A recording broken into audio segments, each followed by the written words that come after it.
함께 예배하는 모든 성도님들 위해 하나님의 은혜가 가득하시길 축복합니다. 사람들 중에는 다른 사람의 이야기를 잘 들어주는 사람이 있고 다른 사람의 이야기를 듣지 않는 사람들도 있습니다. 사람의 성격에 따라 다르기도 하겠지만 학자들이나 특정 분야의 전문가라고 자처하는 사람들은 자기 분야에 다른 의견을 제시하면 잘 듣지 않습니다. 자기가 수많은 시간 연구하고 수많은 책을 읽고 그 분야에서 최고의 권위자라고 해봅시다. 다른 사람이 와서 질문하는 것에는 아마 신나서 대답할 것입니다. 그런데 다른 의견을 제시하면 듣지 않을 것입니다. 내가 주장하는 내용이 맞고 이게 이상적인 답이라고 생각하기 때문에 다른 사람이 뭐라고 해도 자기 주장을 굽히지 않을 것입니다. 그런데 학문을 더 깊이 연구하고 더 많이 공부한 사람은 다른 사람의 의견을 일방적으로 무시하지는 않습니다. 내가 연구하면 연구할수록 나의 부족한 부분을 발견하게 되고 자신의 한계를 발견하기 때문에 다른 사람의 이야기를 잘 듣습니다. 그리고 그 이야기가 잘못된 주장이면 차근차근 설명해 줄 수 있습니다. 뭐가 잘못되었는지 설명해 주고 또한 다른 사람의 의견을 일방적으로 무시하지 않고 받아들이는 것은 받아들이게 됩니다. 이런 사람은 정말 멋있는 사람이지요. 오늘 본문에는 정말 멋진 사람이 나옵니다. 그동안 사도행전은 바울의 선교 행적을 중심으로 기록하고 있었습니다. 22절까지 바울의 2차 전도 여행이 끝나고 23절부터 3차 전도 여행이 시작되고 있습니다. 그런데 바울의 3차 전도 여행을 본격적으로 소개하기에 앞서서 아볼로라고 하는 사람을 소개하고 있습니다. 왜 갑자기 아볼로라는 사람을 언급하고 있을까요? 19장에는 바울이 에베소에서 사역한 내용이 기록되어 있습니다. 에베소는 바울이 2차 전도 여행 때 잠깐 들렸던 곳입니다. 3차 전도 여행 때 본격적으로 에베소를 방문하여 사역을 하게 되는데 2차 전도 여행 때 에베소를 다녀간 이후에 에베소에 어떤 일들이 일어났는지를 보여주기 위해 아볼로 이야기를 꺼내고 있는 겁니다. 바울이 에베소를 다녀간 이후 아볼로라는 사람이 에베소에 이르렀습니다. 24절 보니까 아볼로는 알렉산드리아에서 난 유대인이었다라고 소개하고 있습니다. 알렉산드리아는 애굽의 나일강 하류 북동 해안의 항구 도시입니다. BC 332년 알렉산더 대왕에 의해 건설되어서 그의 이름을 따서 알렉산드리아라는 이름이 지어졌습니다. 알렉산드리아는 BC 323년에서 30년까지 애굽의 수도로서 행정적인 중심지였을 뿐만 아니라 금융의 중심지였습니다. 또한 문화적으로도 활발하여서 학문의 중심지 역할을 감당했습니다. 파피루스로 기록된 수천의 도서들이 보유된 도서관도 있었고 또한 많은 학자들이 연구하고 학문을 가르쳤습니다. 특히 이 도시에는 디아스포라 유대인들이 상당수 공동체를 형성하고 있었고 헬라어 구약 성경 70인역이 출판된 곳이기도 합니다. 알렉산드리아라는 말은 한마디로 부촌이기도 하고 학문의 도시이기도 하였습니다. 그래서 아볼로가 알렉산드리아 출신이다라는 이 말은 우리말로 바꾸어 보면 학원가가 밀집된 강남 대치동 출신이다. 뭐 이런 정도로 바꿔볼 수 있습니다. 아, 그 사람 대치동에서 살았대. 뭐 이러면 약간 교육 수준이나 또는 교육에 열심히 있었다. 이런 느낌처럼 알렉산드리아 출신이야 라는 말은 아, 그 사람 공부 많이 한 사람이야 라는 느낌이 있습니다. 학문의 중심지 알렉산드리아에서 난 아볼로는 학문에 상당한 조예가 깊었고 성경에도 능통했습니다. 24절 하반절에 보시면 이 사람은 언변이 좋고 성경에 능통한 자다라고 기록하고 있습니다. 주위에 보면 아는 것은 많고 또 지식도 많지만 말이 어눌해서 잘 표현하지 못하는 사람들이 있습니다. 반대로 말은 청산유수처럼 잘하는데 자세히 들어보면 안에 들은 게 하나도 없는 사람도 있습니다. 그런데 아볼로는 성경에 능통한 사람이었고 언변이 좋았다라고 소개하고 있습니다. 25절 보시면 그는 일찍이 주의 도를 배워 열심히 예수에 가는 것을 자세히 말하였다라고 기록하고 있고요. 26절 보시면 회당에서 담대히 말하기를 시작했다라고 기록합니다. 어려서부터 성경을 배워 능통하였고 특히 예수님에 대한 믿음도 있었습니다. 그는 에베소에 이르러 회당에서 복음을 전합니다. 그런데 바울과 함께 에베소에 왔다가 머물고 있었던 아굴라 브리스길라가 보니까 뭔가 조금 부족합니다. 아볼로는 요한의 세례만 알고 있었기 때문입니다. 당시에는 신약 성경이 없던 시절입니다. 아마도 아볼로는 세례 요한이나 그의 제자들을 통해 예수님에 대해 알게 되었던 것으로 보입니다. 아볼로는 예수님이 어디서 태어나고 그가 이 땅에 와서 어떤 사역을 했는지 또한 그가 사람들에게 어떤 대우를 받았는지에 대해 구약 성경에 입각해서 부지런히 가르쳤습니다. 하지만 요한의 세례만 알았다라는 표현을 보면 요한이 예수님의 공생의 초기까지만 살아서 활동했기 때문에 세례 요한은 예수님에 대해 부분적으로 알고 있었습니다. 그 세례 요한을 통해 가르침을 받았기 때문에 아볼로 또한 예수님에 대한 지식이 한계가 있었을 것입니다. 아볼로는 예수님의 공생의 사역에 대해 알고 있었지만 그분의 죽으심과 부활 그리고 승천 후에 임하신 성령님에 대해서는 모르고 있었습니다. 아볼로는 물로 세례는 받았지만 예수님이 승천하신 후 보내신 성령으로 말미암는 성령 세례에 대해서는 알지 못하였던 것입니다. 석학이었던 아볼로는 그 능력을 인정받아 에베소 회당에서 가르치고 있었습니다. 그런데 그 회당에 참석했던 브리스길라와 아굴라가 들어보니까 뭔가 부족합니다. 그래서 아굴라를 데려다가 하나님의 도에 대해 더 정확하게 풀어주었습니다. 26절 우리 같이 한번 볼까요? 26절입니다. 그가 회당에서 담대히 말하기 시작하거늘 브리스길라와 아굴라가 듣고 데려다가 하나님의 도를 더 정확하게 풀어 이르더라. 브리스길라와 아굴라는 아볼로가 가르치는 것을 회당에서 들었습니다. 그들은 아볼로가 잘 알지 못하는 부분을 단번에 알아챘습니다. 하지만 많은 대중들이 있는 회당에서 부족한 부분을 지적하지는 않았습니다. 조용히 따로 데려다가 하나님의 도에 대해 더 정확하게 풀어주었습니다. 겸손하고 지혜로운 모습입니다. 내가 더 많이 안다고 다른 사람 앞에서 가르치려 들고 잘못된 부분을 지적했더라면 아무리 마음이 넓은 사람도 잘 받아들이지 않을 수 있습니다. 아무리 맞는 이야기라 해도 자존심이 상하면 듣지 않으려고 하는 것이 사람들의 습성입니다. 아굴라와 브리스길라는 상대방을 배려하며 조용히 불러서 아볼로가 알지 못하는 부분을 지적해 주었습니다. 하나님의 도에 대해 더 정확하게 풀어주었습니다. 겸손하고 멋진 모습이지요. 그런데 더 멋진 것은 아볼로가 그 가르침을 받았다는 겁니다. 여러분, 별거 아닌 것처럼 보이지만 사실 대단합니다. 학자들에게는 자존심이라는 것이 있습니다. 자기가 알고 있는 부분에 대해서 자신의 생각을 굽히지 않습니다.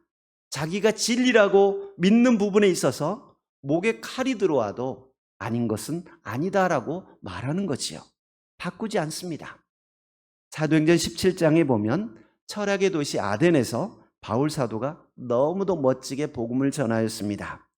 아덴에 있는 여러 우상의 단을 보고 심지어 알지 못하는 신을 위한 단까지 보았습니다. 바울 사도는 너희가 알지 못하고 섬기는 이 신에 대해서 내가 알려주겠다라고 하면서 만물을 지으신 창조주 하나님과 예수 그리스도의 부활에 대해 아주 명확하게 복음을 증거했습니다. 그런데 사람들의 반응은 자신의 생각을 바꾸지 않았습니다. 어떤 사람은 조롱하기도 하고 어떤 사람은 이 일에 대해 다시 듣겠다라고 말했던 것을 기억하실 것입니다. 전문가라고 자부하는 사람일수록 다른 사람과 토론하거나 논쟁을 시작하면 절대 지지 않습니다. 신학생들이나 목사님들이 토론할 때도 보면 자기가 전공한 분야이거나 또 자기가 그 관련된 책을 좀 읽었다라고 하면 자기 생각을 굽히지 않고 그냥 주장하는 것을 볼 수 있습니다. 여러분, 요리 못하시는 분들은 여기에는 깻잎을 더 넣어야 돼. 여기에 조금 뭐 부추가 들어가면 더 풍미가 있어. 뭐 이런 이야기하면 그래요? 하고 이렇게 받아들입니다. 한 요리 하시는 분들은 어떻습니까? 에이, 무슨 거기다 들깨를 넣으면 어떡해? 다 망치지. 그거는 그 소스하고는 안 어울려. 자기가 전문가다라고 생각하는 사람일수록 다른 사람 이야기 잘 안 듣습니다. 그런데 아볼로는 학문의 도시에서 태어나고 학문을 익힌 사람입니다. 수사학을 익혀서 언변이 좋은 사람이고 성경도 배워서 성경에 능통한 사람입니다. 또한 예수님에 대한 이야기도 익히 배워서 가르칠 정도의 실력이 있었습니다. 오늘날로 말하면 아볼로가 대학 교수나 박사님이라고 한다면 브리스길라와 아굴라는 천막 만드는 사람입니다. 학문이나 지식적인 배경으로 볼 때 비교가 안 되는 사람입니다. 그럼에도 불구하고 아볼로는 겸손한 사람이었습니다. 사도도 아니고 천막 만드는 일을 하는 사람들의 이야기지만 하나님의 도에 대한 이야기를 듣고 경청합니다. 겸손함이 없다면 불가능한 모습입니다. 내가 아는 것이 전부가 아니라 부분적이라는 겸손함이 있을 때 상대방의 이야기를 들을 수 있습니다. 내가 안다고 생각하면 더 이상 듣지 않을 것입니다. 여러분, 박사라고 해서 다 아는 것은 아닙니다. 저도 박사 학위가 있지만 제가 연구한 분야의 일부분을 아는 것뿐이지 다른 분야를 모두 아는 것은 아닙니다. 아볼로는 자신이 모르는 부분을 누군가 지적했을 때 겸손하게 받아들였습니다. 이런 겸손함이 있었기에 그의 생각과 사고의 폭을 넓힐 수 있었고 많은 사람에게 은혜를 끼치고 유익을 줄 수 있었습니다. 겸손함으로 하나님의 도를 배운 아볼로는 아가야 지방으로 건너가서 믿는 자들에게 많은 유익을 주었다라고 27절에 말씀하고 있습니다. 그리고 28절 보시면 성경으로서 예수는 그리스도라고 증언하여 공중 앞에서 힘있게 유대인의 말을 이기었다라고 성경은 이야기합니다. 뭔가 2% 부족해 보이던 아볼로였지만 그가 확실하게 깨닫고 나서는 하나님의 복음을 위해 귀하게 쓰임을 받게 됩니다. 아볼로는 초대교회에서 상당히 영향력 있는 지도자로 성장하게 됩니다. 고린도전서 1장 12절에 보면 바울 사도가 고린도 교회에 있는 분열과 당파를 지적하면서 하는 이야기가 있습니다. 고린도전서 1장 12절 우리 같이 한번 볼까요? 내가 이것을 말하거니와 너희가 각각 이르되 나는 바울에게, 나는 아볼로에게, 나는 게바에게, 나는 그리스도에게 속한 자라 한다는 것이니. 이게 무슨 말이냐면 바울이 고린도 교회의 사정을 듣고 그들에게 편지를 쓰는데 내가 들으니까 너희 가운데 나는 바울에게 속한 자다, 나는 게바에게 속한 자다. 게바는 베드로의 다른 이름이죠. 베드로에게 속한 자다, 나는 그리스도에게 속한 자다 라고 말하면서 누구에게 속한 사람이 나옵니까? 아볼로에게 속한 자다라는 무리도 있었다는 거예요. 초대교회에서 베드로, 여러분 짱 아닙니까? 거의 탑이죠. 바울 어떻습니까? 선교를 하면서 선교사로 이름을 알리고 정말 복음의 핵심을 증거했던 믿음의 사람이지요. 그런데 아볼로가 바울, 게바, 그리스도와 함께 초대교회에서 이름을 알렸다는 거예요. 아볼로를 추종하는 사람들이 생길 정도로 커다란 지도자로 세움을 받습니다. 바울 사도는 아볼로가 무엇이고 바울이 무엇이냐, 그들은 주께서 각각 주신 대로 너희로 하여금 믿게 한 사역자들이다 라고 이렇게 이야기하면서 고린도전서 3장 6절에 보면 이런 표현을 해요. 나는 심었고 아볼로는 물을 주었으되 오직 하나님께서 자라게 하셨다라고 말합니다.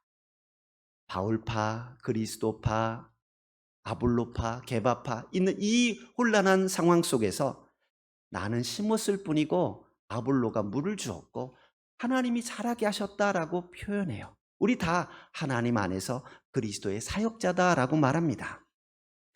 여러분, 전체적으로 하나님이 잘하게 하셨다라고 하나님을 드러내고 있지만 내가 복음을 심는 역할을 했다면 아볼로는 물을 주는 역할을 했다라고 바울이 인정한 사람이 아볼로입니다.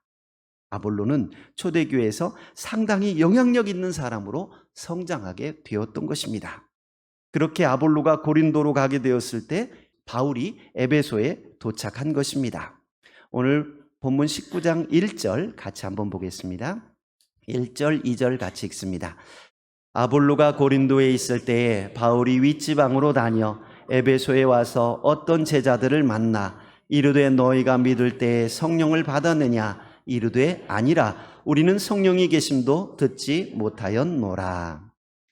바울이 에베소에 이르러서 어떤 제자들을 만났는데 너희가 믿을 때 성령을 받았느냐라고 물으니까 우리가 성령이 계심도 듣지 못했다라고 대답합니다. 에베소는 아볼로가 회당에서 가르치고 전도했던 곳이지만 그때에는 아볼로조차도 요한의 세례만 알고 있었기 때문입니다. 바울은 요한이 회개의 세례를 베풀며 백성들에게 말하되 내 뒤에 오시는 이를 믿으라 하였는데 그분이 곧 예수라고 가르쳐줍니다. 세례 요한이 말했던 그분이 예수님이다 라고 알려주면서 예수님에 대해서 더 깊이 있게 증거합니다. 이야기를 들은 사람들은 주 예수의 이름으로 세례를 받고 바울이 그들에게 안수하자 성령이 그들에게 임하게 되고 방언도 하고 예언도 하는 역사가 일어나게 됩니다. 요한의 세례만 알고 있던 에베소 제자들이 바울을 통해 성령의 임재하심을 체험하게 되고 더 깊은 신앙의 단계로 성장하게 되었습니다. 저는 오늘 말씀을 묵상하면서 우리의 신앙도 성장하면 좋겠다라는 생각을 하게 되었습니다. 아볼로가 요한의 세례만 알고 있었고 에베소 제자들 또한 요한의 세례만 알고 있었습니다. 세례 요한은 금욕적인 삶을 살았던 선지자입니다. 메뚜기와 석청을 먹고 낙타 털옷을 입고 광야에 거하였던 사람입니다. 요한은 자신에게 나오는 사람들에게 독사의 자식들아 라고 하는 독서를 내뿜으며 회개에 합당한 열매를 맺으라 라고 촉구했습니다. 물이 깨끗하게 하는 것이 아니다. 너희가 행실을 깨끗하게 해야 참다운 세례가 된다라고 말하면서 회개의 세례를 증거했습니다. 세례를 받으러 나온 사람들은 자신의 죄를 회개하고 도덕적인 올바른 삶을 살아가고 정결한 삶을 살기로 결단합니다. 요한의 세례는 어찌 보면 윤리적이고 도덕적인 면을 강조하고 인간의 노력을 강조한 것이라 할 수 있습니다. 그러나 예수 그리스도의 세례는 내 능력이 아닌, 내 노력이 아닌 온전히 예수님의 대속의 은혜를 인정하는 세례를 이야기합니다. 내 의로 살아가는 것이 아니라 주님의 의로 살아가는 것을 말합니다. 우리는 윤리적이고 도덕적인 행함이나 인간적인 의로 구원받는 것이 아니라 우리 죄를 대신하여 십자가에 지신 예수 그리스도를 믿는 믿음으로 의롭다함을 받게 됩니다. 그리고 그 믿음으로 구원에 이르는 것입니다. 우리가 주님의 죽으심과 부활을 믿고 고백할 때 성령의 충만함을 받게 됩니다.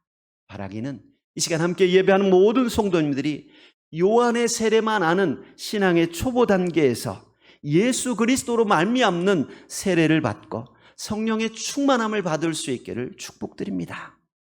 아볼로가 자존심을 내려놓고 겸손하게 브리스길라와 아굴라의 가르침을 받아들일 때 초대교회에 커다란 영향력을 끼치는 지도자로 쓰임을 받을 수 있었습니다. 만약 아볼로가 내가 알고 있는 진리가 전부라고 생각하고 다른 사람의 가르침을 거부하였다면 하나님의 복음 사역자로 크게 쓰임받지는 못했을 것입니다. 우리가 신앙생활할 때 내가 경험한 신앙생활이 전부라고 생각하기 쉽습니다. 기도는 이렇게 해야 돼. 예배는 이렇게 드리는 거야. 신앙생활은 이렇게 하는 거야. 내가 살아온 방식이 옳고 내 신앙생활이 최고라고 생각하기 쉽습니다.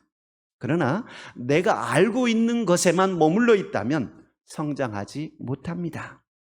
작은 어린아이에게서도 배울 점이 있습니다. 겸손함으로 우리의 자존심을 내려놓고 배우려고 하는 마음가짐을 가질 수 있기를 바랍니다. 신앙생활 오래 하신 분들은 오래 하신 분들대로 배울 점이 있습니다.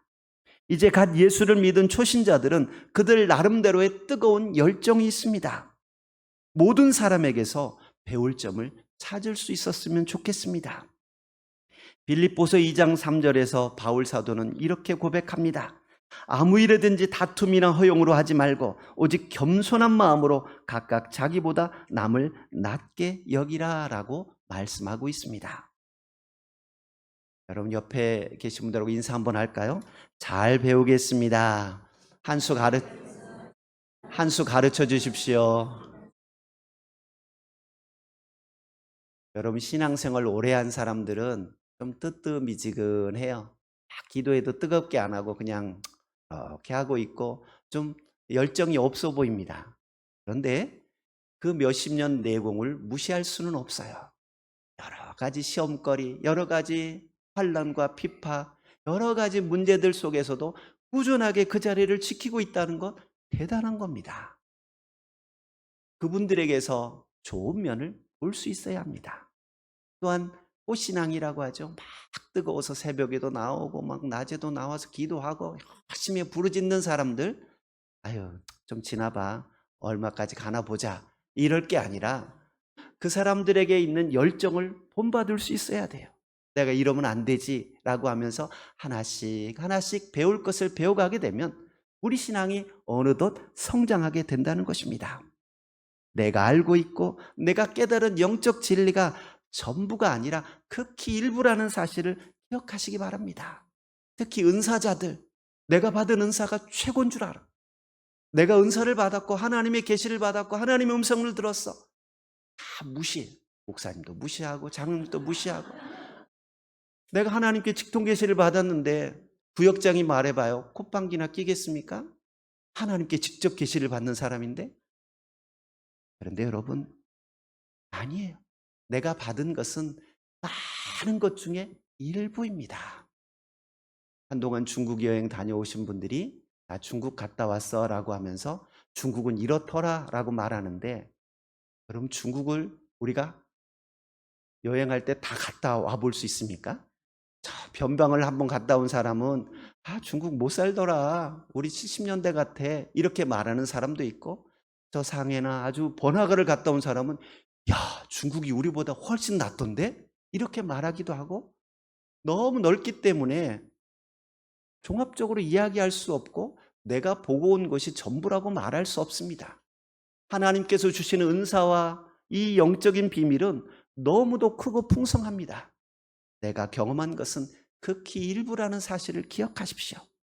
겸손함으로 하나님의 은혜를 간구하십시오. 내 힘으로 내 의로 살아가는 것이 아니라 성령님을 의지하고 성령님의 도우심을 사모하시기 바랍니다. 요한의 세례를 알고 있는 것으로 만족할 것이 아니라 예수님의 이름으로 세례를 받으십시오. 날마다 성령의 인도하심을 받으시기 바랍니다. 하나님 나라와 영광을 위해 귀하게 쓰임받는 믿음의 성도들로 자라게 될 줄 믿습니다. 아멘. 은혜로우신 하나님, 이 시간 하나님 전에 나와 예배하게 하시고 하나님의 은혜를 사모하는 마음으로 하나님의 말씀을 듣게 하시니 감사합니다. 이미 알고 있는 말씀이고 이미 깨달은 은혜가 있지만 또 주실 은혜들을 사모하고 또 부족한 부분들을 발견하고 겸손하게 엎드리는 사랑하는 성도들에게 더 크신 은혜를 베풀어 주시고 하나님 나라와 복음을 위해 귀하게 쓰임받는 믿음의 성도들이 되게 하여 주옵소서. 예수님 이름으로 기도하옵나이다. 아멘.